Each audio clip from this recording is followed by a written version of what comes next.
ನಮಸ್ಕಾರ. ಉತ್ತರ ಕರ್ನಾಟಕ ನ್ಯೂಸ್ನ ಬೀದರ್ ನ್ಯೂಸ್ ರೌಂಡಪ್ಗೆ ಸ್ವಾಗತ. ನಾನು ಹನುಮಂತ್ ದೇಶ್ಮುಖ್. ಬನ್ನಿ ಕ್ವಿಕ್ ಆಗಿ ನೋಡೋಣ ಬೀದರ್ ಜಿಲ್ಲೆಯ ಇಂದಿನ ಪ್ರಮುಖ ಸುದ್ದಿಗಳನ್ನು. ಬೀದರ್ ಜಿಲ್ಲೆಯಲ್ಲಿ ನೂತನವಾಗಿ ತಾಲೂಕು ಕೇಂದ್ರ ಅಂತ ಘೋಷಿಸಲ್ಪಟ್ಟಿರುವಂತಹ ಹುಲ್ಸೂರಿನಲ್ಲಿ ಪಶು ಆಸ್ಪತ್ರೆಯ ಕಾಮಗಾರಿಯು ಅರ್ಧಕ್ಕೆ ನಿಂತಿದ್ದು ರೈತರು ಮತ್ತು ಅಧಿಕಾರಿಗಳು ಹೈರಾಣಾಗಿದ್ದಾರೆ. ಶಾಸಕ ಶರಣು ಸಲ್ಗಾರ್ ಗುದ್ದಲಿ ಪೂಜೆ ನೆರವೇರಿಸಿ ಸರಿಸುಮಾರು 2 ವರ್ಷ ಸಮೀಪಿಸುತ್ತಿದೆ. 50 ಲಕ್ಷ ರೂಪಾಯಿ ಮೌಲ್ಯದ ಈ ಕಾಮಗಾರಿ ಅರ್ಧಕ್ಕೆ ನಿಂತಿದ್ದು ಹಲವು ಅನುಮಾನಗಳಿಗೆ ಎಡೆ ಮಾಡಿಕೊಡುತ್ತಿದೆ. ಗುತ್ತಿಗೆದಾರ ಮತ್ತು ಅಧಿಕಾರಿಗಳ ನಿರ್ಲಕ್ಷ್ಯದಿಂದ ಈ ರೀತಿ ಆಗುತ್ತಿರುವುದು ಮೇಲ್ನೋಟಕ್ಕೆ ಕಂಡುಬರುತ್ತಿದೆ. ನಿಮ್ಮ ಉತ್ತರ ಕರ್ನಾಟಕ ನ್ಯೂಸ್ ಮುಂದಿನ ದಿನಗಳಲ್ಲಿ ವಿಸ್ತೃತ ವರದಿ ಪ್ರಕಟಿಸಿ ಸಮಸ್ಯೆಗೆ ಮುಕ್ತಿ ಕೊಡಿಸುವಂತಹ ಕೆಲಸ ಮಾಡಲಿದೆ.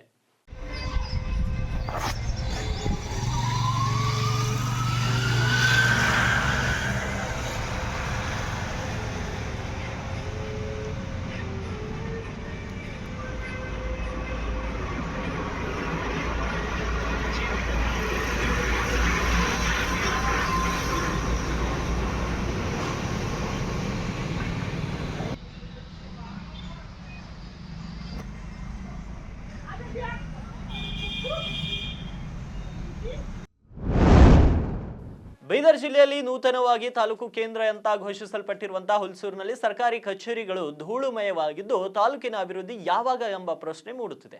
ಸರ್ಕಾರಿ ಇಲಾಖೆಗಳ ಕಚೇರಿಗಳಿಗೆ ಮೀಸಲಿಟ್ಟ ಕೊಠಡಿಗಳು ಧೂಳುಮಯವಾಗಿದ್ದು ಇವುಗಳ ದುಸ್ಥಿತಿಯನ್ನ ಮತ್ತು ನಿರ್ವಹಣೆಯನ್ನು ಯಾರು ಮಾಡಬೇಕು ಅನ್ನೋದು ಯಕ್ಷ ಪ್ರಶ್ನೆವಾಗಿದೆ. ಕಾರ್ಮಿಕ ನಿರೀಕ್ಷಕರ ಕಚೇರಿ, ಗ್ರಾಮೀಣ ಕುಡಿಯುವ ನೀರು ಮತ್ತು ನೈರ್ಮಲ್ಯ ಇಲಾಖೆ ಸೇರಿ ಹಲವು ಇಲಾಖೆಗಳಿಗೆ ಮೀಸಲಿಟ್ಟ ಕಚೇರಿ ಕೊಠಡಿಗಳು ಹಾಳಾಗಿ ಬಿದ್ದು ಧೂಳು ಹಿಡಿದಿವೆ. ಕೆಲವು ಕೊಠಡಿಗಳ ಬಾಗಿಲು ಮುರಿದು ಬಿದ್ದಿವೆ ಮತ್ತು ತಾಲೂಕು ಪಂಚಾಯತ್ ಪಕ್ಕದಲ್ಲಿರುವಂತಹ ಈ ಕೊಠಡಿಗಳು ಅನಾಥವಾಗಿರುವುದು ವಿಪರ್ಯಾಸದ ಸಂಗತಿಯಾಗಿದೆ. ಅರಣ್ಯ, ಪರಿಸರ ಮತ್ತು ಜೀವಿಶಾಸ್ತ್ರ ಸಚಿವ ಈಶ್ವರ್ ಖಂಡ್ರೆ ಹುಟ್ಟುಹಬ್ಬದ ಪ್ರಯುಕ್ತ ಔರಾದ್ ಪಟ್ಟಣದ ಗುಡಿಸಲು ವಾಸಿಗಳಿಗೆ ಕೆಪಿಸಿಸಿ ಕಾರ್ಮಿಕ ವಿಭಾಗದ ಕಾರ್ಯದರ್ಶಿ ಜಾನ್ಸನ್ ಘೋಡೆ ಅವರ ನೇತೃತ್ವದಲ್ಲಿ ಸೀರೆ ವಿತರಣೆ ಮಾಡಲಾಯಿತು. ಬಳಿಕ ಮಾತನಾಡಿದ ಅವರು, ಖಂಡ್ರೆ ಅವರಿಗೆ ಜನರ ಮೇಲೆ ಪ್ರೀತಿ ವಿಶ್ವಾಸ ಹೆಚ್ಚು, ಅದರಿಂದ ಸಾಕಷ್ಟು ಅಭಿಮಾನಿಗಳನ್ನ ಸಂಪಾದಿಸಿದ್ದಾರೆ. ಜಾತಿ ಧರ್ಮ ನೋಡದೆ ಪ್ರತಿಯೊಬ್ಬರ ಕಷ್ಟ ಸುಖದಲ್ಲಿ ಭಾಗಿಯಾಗುವ ಏಕೈಕ ನಾಯಕ. ರಾಜಕೀಯ ಜೀವನದಲ್ಲಿ ಅವರು ಮುಖ್ಯಮಂತ್ರಿ ಆಗಬೇಕು ಎಂಬುದು ನಮ್ಮ ಆಸೆಯಾಗಿದೆ ಎಂದರು. ಈ ಸಂದರ್ಭದಲ್ಲಿ ಔರಾದ್ ಕಾಂಗ್ರೆಸ್ ಅಧ್ಯಕ್ಷರಾಗಿರುವಂತಹ ರಾಜ್ಕುಮಾರ್ ಹಲ್ಬರ್ಗೆ, ರಾಜ್ಕುಮಾರ್ ಕಂದುಗುಳಿಗೆ, ರತ್ನಾದೀಪ್ ಕಸ್ತೂರೆ, ಸುನಿಲ್ ಮಿತ್ರ ಸೇರಿದಂತೆ ಅನೇಕರು ಇದೇ ವೇಳೆ ಉಪಸ್ಥಿತರಿದ್ದರು.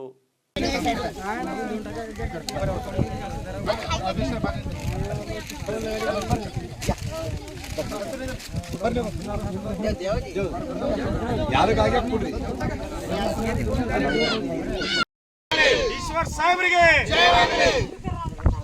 ಸನ್ಮಾನ್ಯ ಶ್ರೀ ಈಶ್ವರ್ ಖಂಡ್ರೆ ಅವರಿಗೆ ಕಾಯಕ ಯೋಗೀಶ್ವರ್ ಖಂಡ್ರೆ ಅವರಿಗೆ ಕಾಯಕ ಯೋಗೀಶ್ವರ್ ಖಂಡ್ರೆ ಅವರಿಗೆ.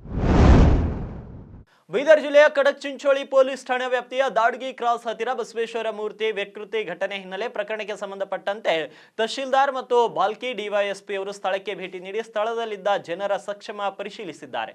ಘಟನಾ ಸ್ಥಳದಲ್ಲಿ ಕಬ್ಬು ಸವರಿದ ಗುರುತು ಮತ್ತು ಕಬ್ಬಿನ ರಸದ ಕಲೆ ಹಾಗೂ ಮುರಿದ ರಾಡ್ ನೋಡಿದಾಗ ಕಬ್ಬು ತುಂಬಿದ ಲಾರಿ ರಸ್ತೆಯಲ್ಲಿ ಹೋಗುವಾಗ ಹಾನಿಯಾದ ಬಗ್ಗೆ ಮೇಲ್ನೋಟಕ್ಕೆ ಕಂಡು ಬಂದಿದ್ದು, ಆದರೂ ಸಹ ಎಲ್ಲವನ್ನ ಕುಲಂಕುಷವಾಗಿ ತನಿಖೆ ನಡೆಸಿ ಯಾರಾದರೂ ಕಿಡಿಗೇಡಿಗಳು ಉದ್ದೇಶಪೂರ್ವಕವಾಗಿ ಮಾಡಿದ ಸಂಭವನೆ ಮೇಲೆ ತನಿಖೆ ನಡೆಸಿ ಅಂತಿಮ ವರದಿ ಸಲ್ಲಿಸಲಾಗುವುದು ಅಂತ ಪೊಲೀಸ್ ಇಲಾಖೆ ಸ್ಪಷ್ಟಪಡಿಸಿದೆ. ಕಬ್ಬಿಂದ ಇದು ಅದ ಅಲ್ಲಿ ಮ್ಯಾಗ ನೋಡ, ಪೂರ್ತಿ ಮ್ಯಾಗ ನೋಡ. ಇಲ್ಲೋ ಅದ ಇಲ್ಲೋ ಅದ ಕಬ್ಬಿಂದ ಅದ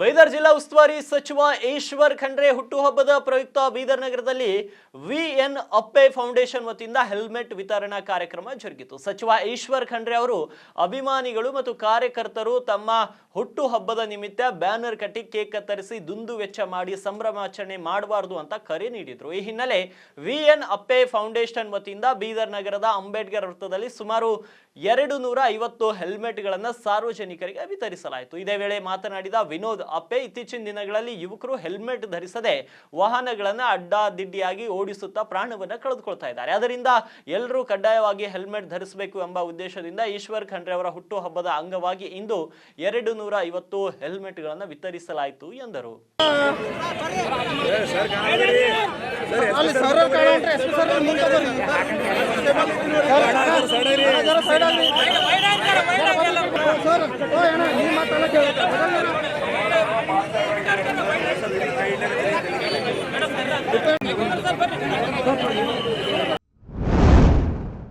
ಬಸವ ಕಲ್ಯಾಣ್ ನಗರದಲ್ಲಿನ ನ್ಯೂ ರಿಫಾ ಆಸ್ಪತ್ರೆ ವಿರುದ್ಧ ಶಾಸಕ ಶರಣು ಸಲ್ಗಾರ್ ಕಳೆದ ಹಲವು ದಿನಗಳಿಂದ ಕಿಡಿಕಾರುತ್ತಾ ಬಂದಿದ್ದು ಹಲವು ಆರೋಪಗಳನ್ನು ಮಾಡಿದ್ರು. ನಿನ್ನೆ ಆಸ್ಪತ್ರೆಯ ಎಂಡಿ ಡಾಕ್ಟರ್ ಜಿಯಾವುದ್ದೀನ್ ಪತ್ರಿಕಾಗೋಷ್ಠಿಯನ್ನು ನಡೆಸಿ ಶಾಸಕರಿಗೆ ತಿರುಗೇಟನ್ನ ಕೊಟ್ಟಿದ್ದಾರೆ. ನಮ್ಮ ಆಸ್ಪತ್ರೆಯ ವಿರುದ್ಧವರು ಸದಾ ಆರೋಪಗಳನ್ನು ಮಾಡುತ್ತಿದ್ದು ಅವರ ಆರೋಪಗಳಲ್ಲಿ ಯಾವುದೇ ಹುರುಳಿಲ್ಲ ಅಂತ ತನಿಖಾ ವರದಿಯಿಂದ ಬಹಿರಂಗವಾಗಿದೆ. ನಮ್ಮ ಆಸ್ಪತ್ರೆಯಲ್ಲಿ ಇತರ ಆಸ್ಪತ್ರೆಗಳಿಗೆ ಹೋಲಿಸಿದ್ರೆ ಕಡಿಮೆ ಸಿಸರಿನ್ ಆಗಿವೆ, ಆದರೆ ಅವರು ರಾಜಕಾರಣ ಮಾಡುವ ನಿಟ್ಟಿನಲ್ಲಿ ಈ ರೀತಿ ಮಾಡುತ್ತಿದ್ದಾರೆ. ಅವರು ಈ ರೀತಿಯ ರಾಜಕಾರಣ ಬಿಟ್ಟು ಜನರ ಉದ್ಧಾರ ಮತ್ತು ಬಸವ ಕಲ್ಯಾಣ ಉದ್ಧಾರಕ್ಕೆ ಕೆಲಸ ಮಾಡಲಿ ಎಂದರು. ಮತ್ತೇನು ಹೇಳ್ತಾರ, ಫೋನ್ ಮಾಡಿ ಧಮಕಿ ಕೊಡ್ತಾರ, ಬಹಳಷ್ಟು ವಿಷಯಗಳಿದೆ. ನಾವು ಇದೆಲ್ಲ ಅವ್ರು ಆರೋಪ ಮಾಡ್ತಿದ್ರು ಇಷ್ಟು ದಿವಸ ಸುಮ್ಮನೆ ಕುಂತಿದ್ವಿ. ಬಟ್ ಇವಾಗಿದು ಬಹಳ ಆಯ್ತು, ಅತಿಯಾಗಿದೆ. ರಿಪೀಟೆಡ್ಲಿ ಒಂದೇ ಆರೋಪ, ನಿಮ್ಮ ಹತ್ರ ಪ್ರೂಫ್ ಇದ್ರು ರಿಪೀಟೆಡ್ಲಿ ನೀವು ಒಂದೇ ಆರೋಪ ಮಾಡ್ತಾ ಇದ್ರಿ. ಸರ್, ಈಗ ಪ್ರಮುಖವಾಗಿ ಏನ್ ಹೇಳ್ತಾರಂತಂದ್ರ ರಿಫಾ ಹಾಸ್ಪಿಟಲ್ದಾಗ ಸಿಸರಿನ್ ಹೆಚ್ಚಿಗೆ ಆಗ್ತಾವ. ಕಾರಣ ಏನಂತಂದ್ರ ದುಡ್ಡು ಸುಲಿಗೆ ಮಾಡ್ತಾ ಇದ್ದಾರ ಜನರಿಂದ ಅಂತ ಒಂದು ಆರೋಪ ಇದೆ. ಅವ್ರೇನ್ ಆರೋಪ ಮಾಡ್ತಾ ಇದ್ದಾರೆ, 50,000 ವರೆಗೆ ಚಾರ್ಜ್ ಮಾಡ್ತಾರೆ ಸಿಸೇರಿಯನ್ಗೆ ರಿಫಾ ಹಾಸ್ಪಿಟಲ್ ಅಲ್ಲಿ. ನಮ್ ರಿಫಾ ಹಾಸ್ಪಿಟಲ್ ಅಲ್ಲಿ ಚಾರ್ಟ್ ಹಚ್ಚಿದ್ದಿದೆ. Caesarean charge 20,000, normal delivery charge 7,000 ಅಂತ ಹಚ್ಚಿದ್ದಿದೆ. ಎಲ್ಲಿ ಸುಲಿಗೆ ಮಾಡ್ತೇವೆ? ಗವರ್ಮೆಂಟ್ ಹಾಸ್ಪಿಟಲ್, ಗವರ್ಮೆಂಟ್ ಪ್ರೈವೇಟ್ ಅಲ್ಲಿ ಡಿಫ್ರೆನ್ಸ್ ಇದೆ ನೋಡಿ. ಗವರ್ಮೆಂಟ್ ಇಂದ ಬಜೆಟ್ ಇರುತ್ತೆ, ಹಣ ಗವರ್ಮೆಂಟ್ ಕೊಡುತ್ತೆ, ಅಲ್ಲಿ ಸ್ಟಾಫ್ ಸ್ಯಾಲರಿ ಗವರ್ಮೆಂಟ್ ಕೊಡುತ್ತೆ. ಪ್ರೈವೇಟ್ ಅಲ್ಲಿ ಮೇಂಟೆನೆನ್ಸ್ ಹಾಸ್ಪಿಟಲ್ ನಡೆಸಕ್ಕೆ ಯಾರು ಪೇಷಂಟ್ ಇರ್ತಾರೆ ಅವ್ರೇನ್ ಸರ್ವಿಸ್ ಚಾರ್ಜ್ ಕೊಡ್ತಾರೆ, ಅದ್ರ ಮೇಲೆ ಅದು ಹಾಸ್ಪಿಟಲ್ ನಡೀತದೆ. ನಿಮ್ಮ ಆಸ್ಪತ್ರೆಗೆ ಕರೆತರೋಕೆ, ರೋಗಿಗಳನ್ನ ಕರೆತರೋಕೆ ದುಡ್ಡು ಕೊಡ್ತಾ ಇದ್ದೀರಾ ಅಂತ ಒಂದು ಅದ್ರ ಬಗ್ಗೆ ಏನ್ ಸರ್? ಅದು ಅದೇ ನಾನು ನಿಮ್ಗೆ ಹೇಳೋದಲ್ರಿ, ರಿಪೋರ್ಟ್ ಇದ್ರ ಬಗ್ಗೆನೂ ತನಿಖೆ ಆಗಿದೆ. ತನಿಖೆ ವರದಿಯಲ್ಲಿ ಕ್ಲಿಯರ್ ಆಗಿ ಮೆನ್ಷನ್ ಆಗಿದೆ. ಅವರು ಸುಳ್ಳು ಆರೋಪ ಮಾಡ್ತಾ ಇದ್ದಾರೆ. 3 ನರ್ಸ್ಗಳ ಹೆಸರು ಹೇಳ್ತಾರ ಅವರು. ಆ 3 ನರ್ಸ್ಗಳು ಅಲ್ಲಿ ಡ್ಯೂಟಿನೇ ಇಲ್ಲ. ಒಂದನೇ ಮಾತು. ಎರಡನೇ ಮಾತು, ಅವ್ರ ಮೇಲೆ ಆರೋಪ ಮಾಡಿ 1 ವರ್ಷದಿಂದ ಮತಾಂಧರ ಅಟ್ಟಹಾಸಕ್ಕೆ ಬೆಂಗಳೂರಿನಲ್ಲಿ ಗೋವುಗಳ ಕೆಚ್ಚಲು ಕೊಯ್ದು ವಿಕೃತಿ ಮೆರೆದ ಹಾಗೂ ಕಲಬುರಗಿ ಜಿಲ್ಲೆಯ ಜೇವರ್ಗಿಯಲ್ಲಿ 12 ವರ್ಷದ ಬಾಲಕಿ ಬಲಿಯಾದ ಅಮಾನವೀಯ ಘಟನೆ ನಡೆದಿರುವುದು ಖಂಡನೀಯ. ಈ ಪ್ರಕರಣಗಳು ನಾಗರಿಕ ಸಮಾಜ ತಲೆ ತಗ್ಗಿಸುವಂತೆ ಮಾಡಿವೆ. ರಾಜ್ಯದಲ್ಲಿ ಕಾಂಗ್ರೆಸ್ ಸರ್ಕಾರ ಅಧಿಕಾರಕ್ಕೆ ಬಂದ ಮೇಲೆ ಮತಾಂಧ ಸಮಾಜಘಾತುಕ ಶಕ್ತಿಗಳ ಬಗ್ಗೆ ಮೃದು ಧೋರಣೆ ತಾಳಿರುವುದು ಇಂತಹ ಘಟನೆಗಳಿಗೆ ಕಾರಣ ಅಂತ ಬಿಜೆಪಿ ರಾಜ್ಯ ಕಾರ್ಯದರ್ಶಿ ಹಾಗೂ ಬೈದರ್ ದಕ್ಷಿಣ ಕ್ಷೇತ್ರದ ಶಾಸಕರಾಗಿರುವಂತಹ ಶೈಲೇಂದ್ರ ಬೆಲ್ದಾಳೆ ದೂರಿದ್ದಾರೆ. ಸರ್ಕಾರದಲ್ಲಿ ಅಕ್ರಮ, ಅವ್ಯವಹಾರ, ಭ್ರಷ್ಟಾಚಾರ ಮಿತಿ ಮೀರಿದೆ. ಅಧಿಕಾರ ಹಂಚಿಕೆ, ಕುರ್ಚಿ ಕಿತ್ತಾಟ ಸಾಮಾನ್ಯವಾಗಿದೆ. ಇದರೊಟ್ಟಿಗೆ ಒಂದು ಸಮುದಾಯದ ಕಣ್ಣಿಗೆ ಸುಣ್ಣ, ಮತ್ತೊಂದು ಸಮುದಾಯದ ಕಣ್ಣಿಗೆ ಬೆಣ್ಣೆ ಹಚ್ಚುವ ತುಷ್ಟೀಕರಣ ರಾಜಕಾರಣ ಅತಿಯಾಗಿದೆ ಅಂತ ತಮ್ಮ ಪ್ರಕಟಣೆಯಲ್ಲಿ ತಿಳಿಸಿದ್ದಾರೆ. ಸಂಕ್ರಾಂತಿ ಹಬ್ಬದ ಹಿನ್ನೆಲೆ ಬೀದರ್ ನಗರದ ಗುಂಪದಲ್ಲಿರುವಂತಹ ಅಯ್ಯಪ್ಪ ಸ್ವಾಮಿ ದೇವಾಲಯದಲ್ಲಿ ಮಕರ ಜ್ಯೋತಿ ಮಹೋತ್ಸವವನ್ನು ಹಮ್ಮಿಕೊಳ್ಳಲಾಯಿತು. ನಿನ್ನೆ ಬೆಳಗ್ಗೆಯಿಂದಲೇ ಗಣಪತಿ ಪೂಜೆ, ಗಂಗಾ ಪೂಜೆ, ಗೋಮಾತೆ ಪೂಜೆ, ಅಯ್ಯಪ್ಪ ಸ್ವಾಮಿಯ ಅಷ್ಟ ಅಭಿಷೇಕ ಹಾಗೂ ಮುತ್ತೈದ ಕಾರ್ಯಕ್ರಮಗಳು, ಹೀಗೆ 10 ಹಲವು ಕಾರ್ಯಕ್ರಮಗಳು ಜರುಗಿದವು. ಅಯ್ಯಪ್ಪನ ದರ್ಶನಕ್ಕಾಗಿ ಬಂದಂತಹ ಸಾವಿರಾರು ಭಕ್ತರಿಗಾಗಿ ಅನ್ನ, ಹುಗ್ಗಿ, ಪ್ರಸಾದ ವ್ಯವಸ್ಥೆಯನ್ನ ಮಾಡಲಾಯಿತು.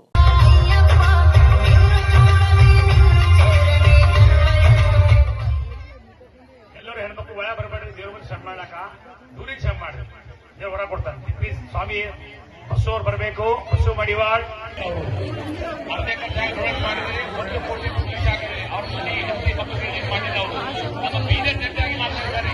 10 ಕೋಟಿ ನೀವು 1 ಕೋಟಿ 10 ಲಕ್ಷ ಖರ್ಚು ಮಾಡಿದ್ದಾರೆ.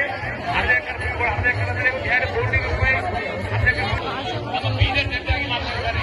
10 ಕೋಟಿ ನೀವು 1 ಕೋಟಿ 10 ಲಕ್ಷ ಖರ್ಚು ಮಾಡಿದ್ದಾರೆ. ಅರ್ಧೆ ಕರ್ಪಿಗಳು ಅರ್ಧೆ ಕರೆದ್ರೆ 2 ಕೋಟಿ ರೂಪಾಯಿ. ಇವಾಗಿದ್ವು ಬೀದರ್ ಜಿಲ್ಲೆಯ ಇಂದಿನ ಪ್ರಮುಖ ಸುದ್ದಿಗಳು. ಮತ್ತೆ ನಾಳೆ ಭೇಟಿಯಾಗೋಣ ಬೀದರ್ ನ್ಯೂಸ್ ರೌಂಡ್ ಅಪ್ ನಲ್ಲಿ.